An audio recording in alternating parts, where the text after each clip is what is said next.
वस्तुतः ये सरकार का मामला है, लेकिन ये भी स्पष्ट है कि कांग्रेस में जो खींचातानी चल रही है और उसके कारण शायद ये नुक्ति न कर पा रहे हो। आए हैं जो हमारे बड़े चेहरे हैं, जो 15 साल संघर्ष किए हैं, उन सभी नामों पर चर्चा की। जो नाम हो सकते हैं उन नामों को सॉर्ट आउट किया गया। उन नामों पर अंतिम मुहर उन्हीं नामों पर विचार होगी। मतलब 20 की 30 की। देखिए, अब जब फाइनल होगा उसी समय हम कह पाएंगे कि 20 की होगी कि 30 होगी। अभी इंतजार कीजिए, जल्दी से जल्दी होगा।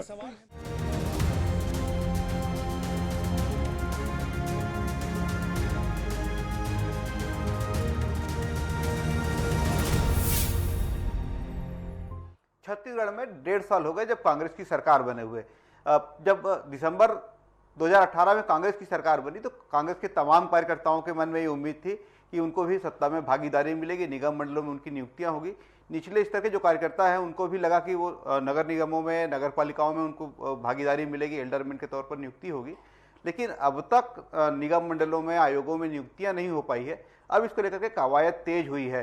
प्रदेश के कांग्रेस प्रभारी पीएल पुनिया छत्तीसगढ़ आए, उन्होंने इसको लेकर के बैठकें की है और कुछ मापदंड तय किए हैं। आज हम इसी पर चर्चा करेंगे कि ये नियुक्तियां कब तक होगी, क्या मापदंड होंगे, किस तरीके से तालमेल बिठाने की कोशिश होगी। और इस खास विषय पर चर्चा करने के लिए हमारे साथ कांग्रेस के वरिष्ठ नेता राजेंद्र तिवारी जी मौजूद हैं। तिवारी जी, आपका ढेर स्वागत है। और भारतीय जनता पार्टी से बिलासपुर के सांसद अरुण साव हमारे साथ इस चर्चा में शामिल हो रहे हैं।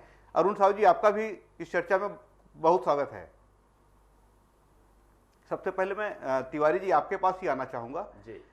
1.5 साल का वक्त निकल गया है और 5 साल के कार्यकाल में अब 3.5 साल ही बचे। उनमें आखिरी के 6 महीने जो होते हैं वो चुनावी तैयारी के होते हैं। इसलिए इस तरीके से देखें तो केवल 3 साल बचा। और इस 3 साल में भी यदि कांग्रेस के कार्यकर्ता, जो नेता हैं, जिन लोगों ने पिछले 15 सालों में पार्टी के लिए संघर्ष किया है और उनकी भागीदारी रही है सरकार बनाने में, उनको अब तक इंतजार करना क्यों पड़ रहा है? ऐसा है जायसवाल जी, आप तो बखूबी जानते हैं, बड़े वरिष्ठ पत्रकार हैं भाई आप तो, और छिद्रान्वेषी हैं, सारी तथ्यों की आपको जानकारी रहती है। जायसवाल जी, जिस समय हमारी सरकार दिसंबर 2018 में बनी तो हमारे सामने प्राथमिकताएं कुछ और थी। भूपेश बघेल जी ने अपनी प्राथमिकता में सबसे पहले किसानों के काम को रखा, क्योंकि ये अरुण भाई जो हमारे बैठे हुए मित्र, ये इनकी सरकार में हर हफ्ते एक किसान आत्महत्या कर रहा था।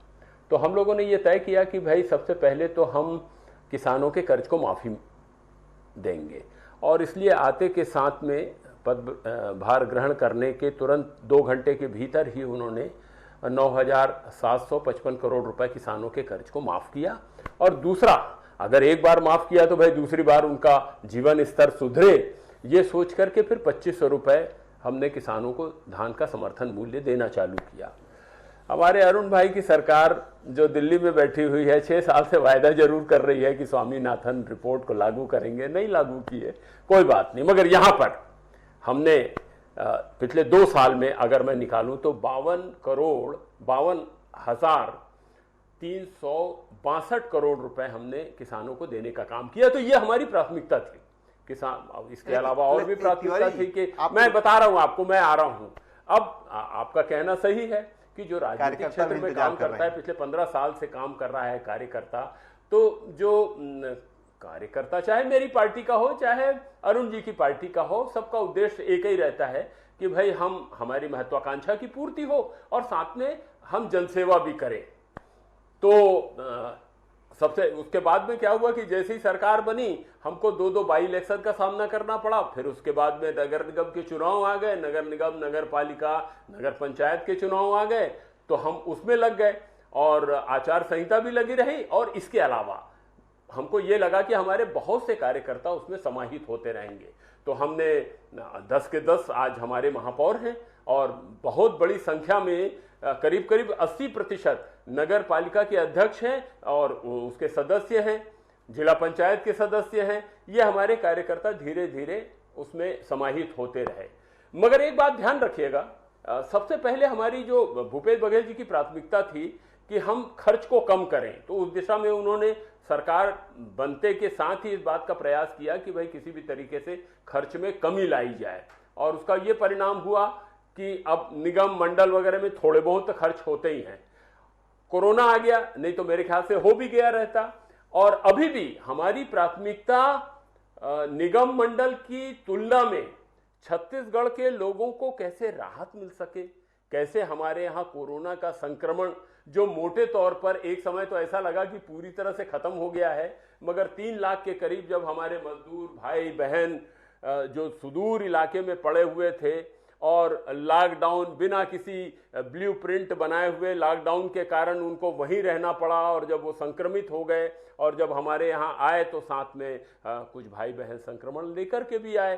तो अब हमारी प्राथमिकता यह है कि हम हर हालत में उस पर ध्यान दें और कोरोना से छत्तीसगढ़ को पूरी तरह से मुक्त करने का सार्थक प्रयास करें, जिसमें हमको काफ़ी कुछ सफलता मिल गई है और धीरे धीरे ठीक हो जाएगा।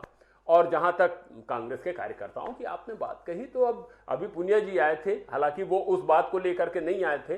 जिन 3-4 लोगों से उन्होंने मुलाकात किया उसमें एक मुझसे भी बुला करके उन्होंने मुझसे लंबी बात किया, जिसमें ये था कि सरकार के कामकाज की वो समीक्षा करने आए थे कि किस मंत्री का काम कैसा है, सरकार अपने हर मोर्चे पर सफल हो रही है, जनता को किसी प्रकार की कोई तकलीफ तो नहीं है। आला कमान ने उनको भेजा था, तो वो था। और साथ में ये एक पुछल्ला भी जुड़ा हुआ था कि साहब किसी भी तरीके से निगम मंडल वगैरह स्वाभाविक की नियुक्ति हो जाए। सारे लोग की अपेक्षाएं हैं। अरुण साहू जी की तरफ जाना चाहूंगा। राजेंद्र तिवारी जी ने विस्तार से अपनी बात कही, उन्होंने बताया कि उनकी प्राथमिकताएं दूसरी थी, लेकिन जो कार्यकर्ता हैं वो लगातार इस बात को दबी जुबान से कहते रहे कि उनको भी नियुक्तियों का इंतजार है। क्या वजह मानते हैं आप? तो 15 साल सरकार में रहे हैं, इस तरह की नियुक्तियों में इस तरह की देरी है, उसके पीछे क्या वजह मानते हैं? मुझे लगता है कि ये सही है कि निगम मंडल में नियुक्ति का अधिकार पूरी तरह से राज्य सरकार का है, और राज्य सरकार जब भी कोई निर्णय लेती है तो निश्चित रूप से व्यापक जनाधार, व्यापक जनहित का ध्यान रखकर इसके निर्णय लेना चाहिए। आज जो परिस्थितियां हैं, आज राज्य सरकार हर मोर्चे पर विफल है। आज क्वारंटाइन सेंटरों की हालत देखें, लोगों को खाने पीने की नहीं मिल रही है, क्वारंटाइन सेंटर में लोगों की मृत्यु हो रही है, सांप बिच्छू काटे जा रहे हैं, क्वारंटाइन सेंटर से परेशान होकर लोग भाग रहे हैं। तो ऐसी परिस्थिति आज छत्तीसगढ़ की बनी हुई है। मैं आपको बताना चाहूंगा कि राज्यांश नहीं मिलाने के कारण प्रधानमंत्री आवास की राशि का भुगतान नहीं हो पा रहा है। गरीबों का हितैषी बताने वाली सरकार है राजेंद्र तिवारी जी की सरकार, लेकिन हजारों की संख्या में प्रधानमंत्री आवास के हितग्राही अपने किस्त के पैसों का इंतजार कर रहे हैं, जिन्होंने दुकानदार से सीमेंट, छड़, बाकी का सामान उधार से खरीदा है और राज्य सरकार भुगतान नहीं कर रही है, इसलिए वो परेशान है। और ऐसे समय में मुझे लगता है कि राज्य की आर्थिक स्थिति वैसी नहीं है अरुण जी, और इसलिए वर्तमान समय में निगम मंडलों में निगम मंडल मामला यदि टल रहा है, मुझे लगता है कि कांग्रेस में जो हमेशा से होता है, आपस में खींचतान और आपस में वाद विवाद, गुटबाजी, इनको कारण से सरकार निर्णय नहीं ले पा रही है। लेकिन मैं एक बात कहना चाहता हूं, वर्तमान में सरकार को इन नियुक्तियों से बचना चाहिए। आज राज्य की आर्थिक स्थिति वैसी नहीं है, आज राज्य की परिस्थितियां वैसी नहीं है। आज पूरा प्रदेश कोरोना के संकट से जूझ रहा है।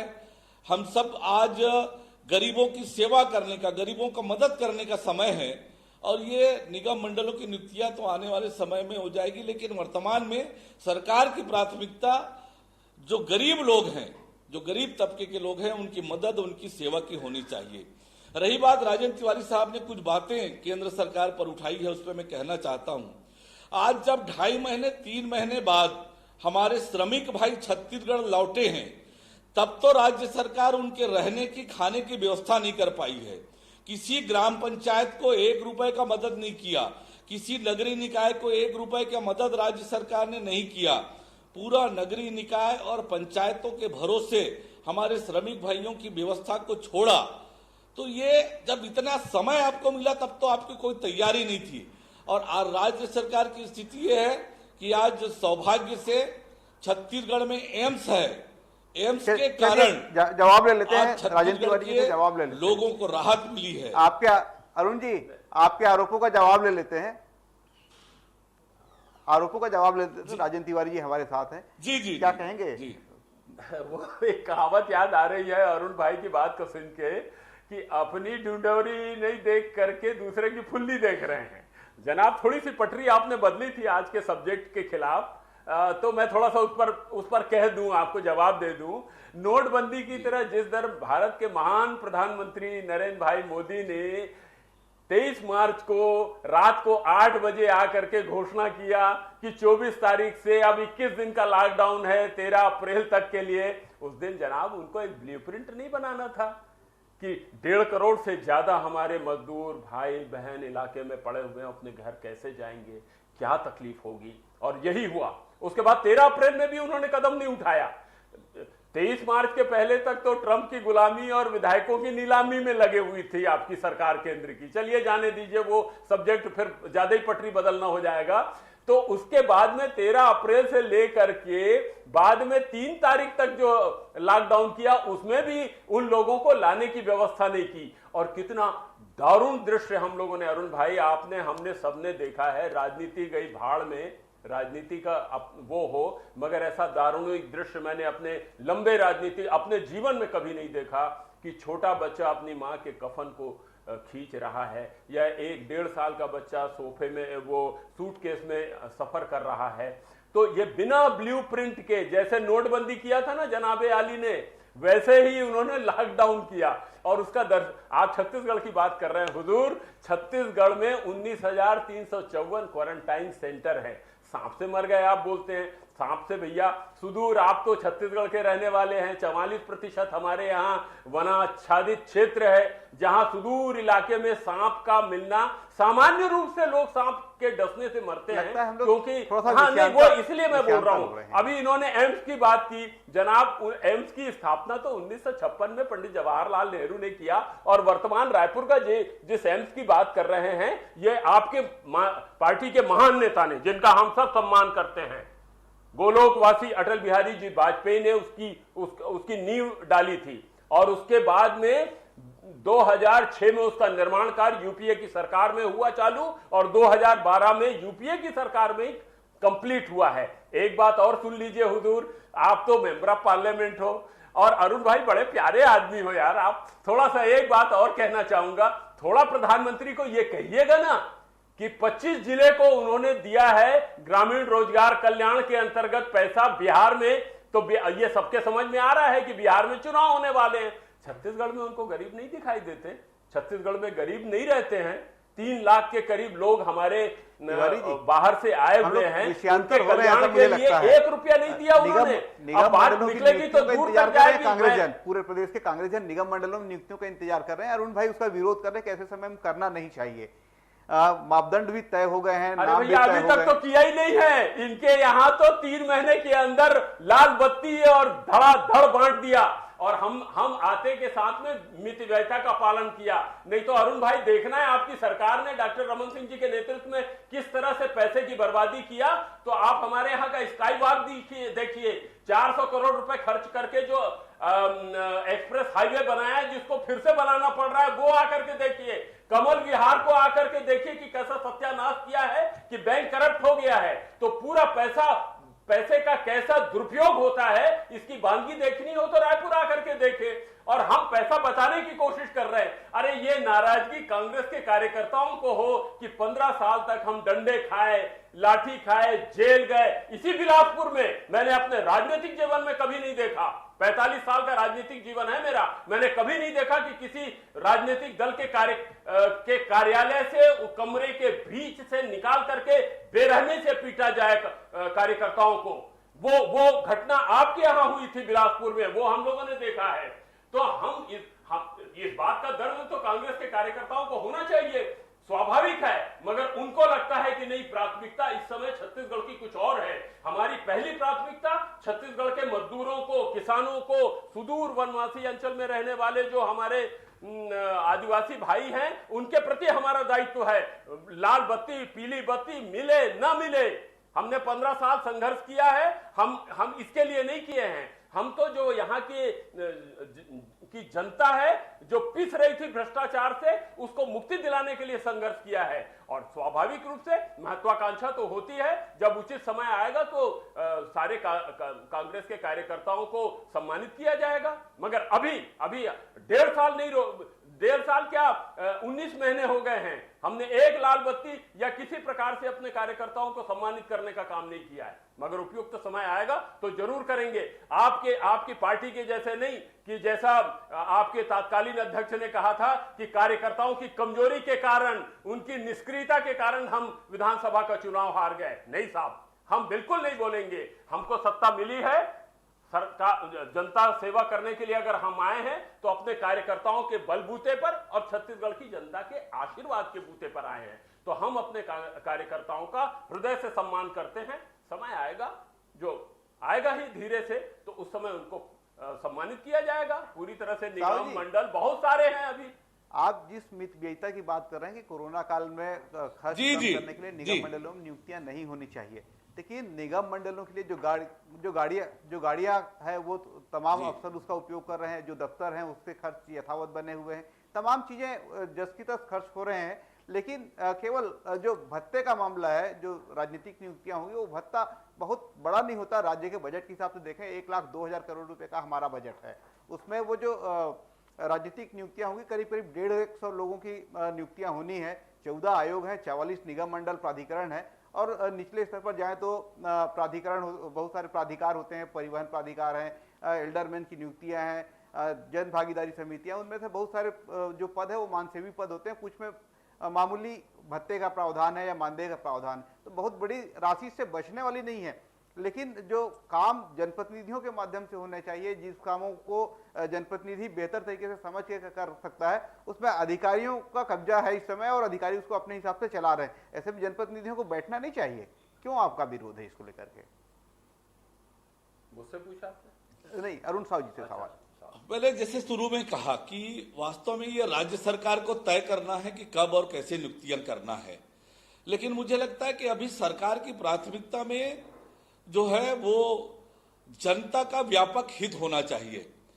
और लेकिन खर्चे तो आएंगे, नियुक्तियां होने से अलग दफ्तर बनेगा, गाड़ियां होगी, उनके वेतन भत्ते और बहुत प्रकार के खर्चे आते हैं। लेकिन फिर भी तय करना सरकार का काम है। मैं दूसरी बात कह रहा हूं कि दफ्तर हैं, गाड़ियां हैं, दफ्तर हैं, गाड़ियां हैं। जी नहीं, जी बोलिए। नहीं, गाड़ियां भी है, दफ्तर भी है, केवल भत्ते की बात कही अभी। चेयरमैन के लिए अलग दफ्तर बनते हैं, दफ्तर का नवीनीकरण होता है, दफ्तर में बहुत प्रकार की सुविधाएं, नया व्यक्ति नियुक्त होते हैं जब नए व्यक्ति, तो उनके लिए बंगले लगेंगे, उनके लिए गाड़ियां होंगी, दफ्तर सजेंगे, ये सब होगा। लेकिन फिर भी ये सरकार को तय करना है वर्तमान में सरकार की आर्थिक स्थिति क्या है। परंतु हमारे वरिष्ठ नेता आदरणीय राजेंद्र तिवारी जी ने जो बातें कही कि लॉकडाउन एकाएक कर दिया गया, राजेंद्र तिवारी साहब आपको याद दिलाना चाहूंगा कि हमारे मुख्यमंत्री ने कहा कि प्रधानमंत्री से पहले मैंने लॉकडाउन किया, प्रधानमंत्री से पहले हमने लॉकडाउन कर दिया। आप कूद कर आए थे और आपने पूरा समर्थन किया था, हमारे मुख्यमंत्री जी ने किया था। आज आपको लॉकडाउन के निर्णय पर प्रश्न उठाने का बिल्कुल भी हक नहीं बनता है। रही बात हमारे श्रमिक भाइयों के दर्द की, तो वो दर्द के लिए प्रेरित आपके नेताओं ने किया, आप लोगों ने किया। आप लोगों ने जिस तरह से देश में अफरा तफरी मचाने का प्रयास किया, इसके कारण हमारे श्रमिक भाई धैर्य खो गए, और धैर्य खोने के कारण आपने ट्रेन विलंब से लिया, ट्रेन के लिए उनके लाने की व्यवस्था आपने विलंब से की, इसके कारण वो दर्दनाक दृश्य हम सबको देखने को पड़े हैं। मुझे ये कहना है कि आज नरेंद्र मोदी जी की कदम की पूरी दुनिया में प्रशंसा हुई है। अच्छे अच्छे जो विशेषज्ञ संस्थाएं हैं उन्होंने कहा है कि भारत ने लॉकडाउन करके लाखों लोगों का प्राण बचाया है, कोरोना को प्रसार होने से रोका है, और इसलिए आज आज जब पूरी दुनिया में नरेंद्र मोदी जी की वाहवाही होने लगी, तब आपको लगा कि ये तो नरेंद्र मोदी जी के क्रेडिट जा रहा है, और फिर आपने लॉकडाउन को और कोरोना के खिलाफ लड़ाई में मैं आपकी बातों का जवाब ले लेता हूं राजेंद्र तिवारी जी से। वक्त नहीं है ज्यादा, चर्चा अब यही खत्म करनी होगी। मैं राजेंद्र तिवारी जी से अंतिम कमेंट ले लेता हूं। ये जो निगम मंडलों की जो नियुक्तियां हैं, तमाम जो आरोप प्रत्यारोप है ये चलते रहेंगे, राजनीतिक आरोप प्रत्यारोप एक दूसरे पर चलते रहेंगे, लेकिन निगम मंडलों की नियुक्तियों के लिए जो कांग्रेस जन इंतजार कर रहे हैं, वो इंतजार कब खत्म होगा, तिवारी जी बता पाएंगे? उनका लॉकडाउन तो पहले निपटा लूं मैं। जो हमारे अरुण भाई ने लॉकडाउन की बात कही है कि लॉकडाउन करना गलत नहीं था अरुण भाई, मगर एक ब्लूप्रिंट बना के किया जाता है। पूरी दुनिया घूमने का मेरे को मौका मिला है, कहीं इतनी बड़ी संख्या में लोग दूसरी जगह जाकर के काम नहीं करते जितना हिंदुस्तान में करते हैं। अब उसी समय अगर ट्रेन चला करके 4 दिन 5 दिन में, हमारे यहाँ 13,000 ट्रेन चलती है, अगर 5 दिन चला लिए होते तो ये मजदूर जो अब बॉम्बे में रहे तो वहां संक्रमित हुए, और सबसे ज्यादा संक्रमित मजदूर जो छत्तीसगढ़ में आए हैं ना, आपकी जानकारी के लिए बता दूं, वो मोटा भाई और छोटा भाई के प्रदेश गुजरात से आए हैं, वहीं से सबसे ज्यादा संक्रमित मजदूर आए हैं। अब जायसवाल जी, जो आपने पूछा है ना, उसका जवाब यह है कि बहुत जल्द हम उस दिशा में काम कर रहे हैं। अभी पुनिया जी आए थे, उन्होंने प्रदेश कांग्रेस कमेटी के अध्यक्ष श्री मोहन मरकाम जी को निर्देश दिया है कि वो इसके मामले में प्रारंभिक तैयारी करें। थोड़ा सा समय लगेगा, क्योंकि कांग्रेस के कार्यकर्ता भी चाहते हैं कि उनको अब उचित स्थान मिले। 15 साल का समय जो संघर्ष का होता है बहुत लंबा रहा है, और बहुत जल्द उनकी स्वाभाविक तौर पर जिन लोगों ने संघर्ष किया है, जिन लोगों ने कांग्रेस के लिए अपनी योगदान दिया है, जिन लोगों ने सत्ता में आने के लिए जिन्होंने भूमिका निभाई है, ऐसे तमाम कार्यकर्ता, ऐसे तमाम नेता प्रतीक्षा रहते हैं। कुछ लोगों को आपने चुनाव के समय वादा भी किया था कि हम आपको टिकट नहीं दे रहे हैं, आने वाले दिनों में आपको निगम मंडल में उचित स्थान दिया जाएगा। जो चुनाव में जिन लोगों ने दावेदारी की थी, वो लोग अब इंतजार कर रहे हैं कि उनको विधानसभा चुनाव लड़ने का अवसर नहीं मिला, लोकसभा चुनाव लड़ने का अवसर नहीं मिला, तो अब निगम मंडल की तरफ उनकी आंखें टिकी हुई है। देखना ये होगा कि मुख्यमंत्री भूपेश बघेल इस पर कब फैसला लेते हैं। प्रदेश के प्रभारी पीएल पुनिया ने जो मापदंड तय किए हैं, उन्होंने जो जिम्मेदारी मोहन मरकाम को दी है समन्वय बनाने की, वो कब पूरा होता है और कब कांग्रेस के कार्यकर्ताओं की उम्मीदें पूरी होती है। आज के लिए आज का मुद्दा में बस इतना ही। नमस्कार।